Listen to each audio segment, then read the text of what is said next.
নির্মাণের পর ২ বছর ধরে পড়ে আছে ৩৫ কোটি টাকার রাজশাহী শিশু হাসপাতাল।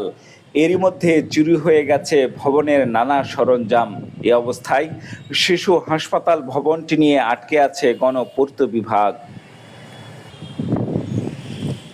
ভবনের চারপাশ জুড়ে বেড়ে উঠেছে ঝোপঝাড় কাশবন, আস্তানা গেড়েছে বখাটেরা।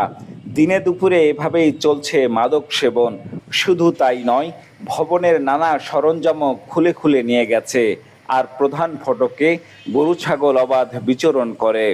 নেশাখানা একটা আড্ডাখানা হয়ে গেছে। এই এলাকার কেউ ছোট ভাই, আমরা এলাকার ছোট, আমরা যদি কিছু করতে যাই তো আমাদেরকে মারধর করে বাই করে এখান থেকে। এবং পিছনে এসটিভি কেবল তার অলরেডি হয়ে গেছে। আমারও এসএস এই থাই খুলে নিতে লেগেছে। পিছনের গ্যারেজের কিছু তার আমার ক্ষয়ে গেছে। চিকিৎসা যদি পায় অনেকের সুবিধাই হবে, অসুবিধা বলার কিছু নাই। যেটা আপনার রাজশাহীর মধ্যে সবচেয়ে বড় আইসিইউ বোধহয় এখানেই আছে। এগুলো দিক বিবেচনা করে আমার মনে হয় যে এটা যত দ্রুত সম্ভব চালু করাটাই ভালো। ২০১৫ সালের মে মাসে নগরীর টিবি পুকুর এলাকায় রাজশাহী শিশু হাসপাতালের নির্মাণ কাজ শুরু হয়। কয়েক দফা মেয়াদ বাড়ার পর ২০২৩ সালের জুনে কাজ শেষ হয়। হাসপাতাল কর্তৃপক্ষ এখনও ঠিক না হওয়ায় ভবন বুঝিয়ে দেওয়া যাচ্ছে না বলে জানান গণপূর্ত বিভাগের এই কর্মকর্তা।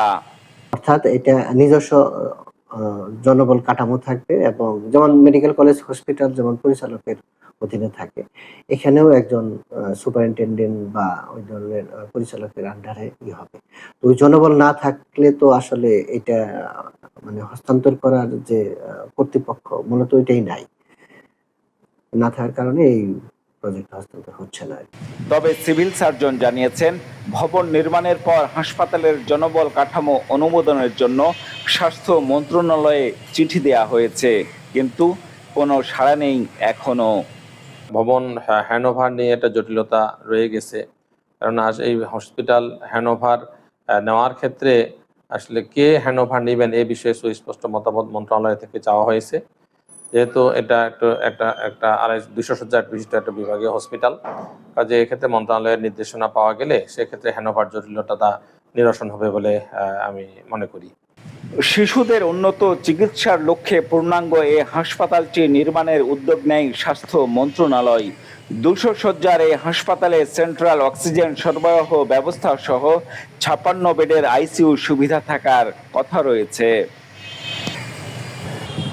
Ziaul Gani Selim, star news, Rajshahi.